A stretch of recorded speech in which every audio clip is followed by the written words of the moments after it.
Magandang umaga, ngayon po ay araw ng Biyernes, September 22, 2023. Update po muli sa lagay ng panahon. Ayon sa Pag-asa, patuloy pa rin po na umiiral at nakakaapekto ngayon ang Intertropical Convergence Zone or ITCZ. Nakakaapekto ito ngayon sa Southern Luzon, Visayas at Mindanao. At mga localized thunderstorms na nagpapaulan sa iba pang bahagi ng ating bansa.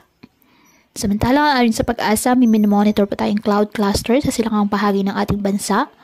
At ayon pa sa ahensya, patuloy natin na i-monitor dahil may posibilidad na pamumuo ng low pressure area dyan po sa mga nasabing cloud cluster.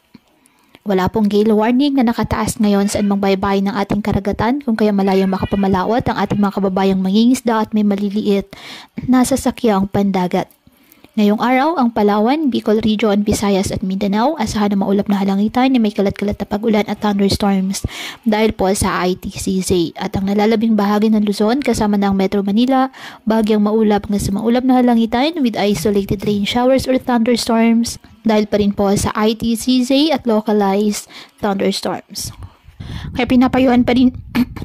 Kaya pinapayuhan ng ating mga kababayan na maging maingat po sa mga posibilidad ng pagbaha at pagguho ng lupa, lalo na po kapag may malalakas na ulan, at ugaliin na magdala palagi ng payong o kahit ano panangga sa ulan o kahit naman sa init ng araw kapag lalabas po ng ating mga tahanan. At yan po muna ang update sa lagay ng panahon ngayong araw. Muli patuloy po tayo na mag-ingat at palaging tandaan, God loves you. Stay safe and God bless.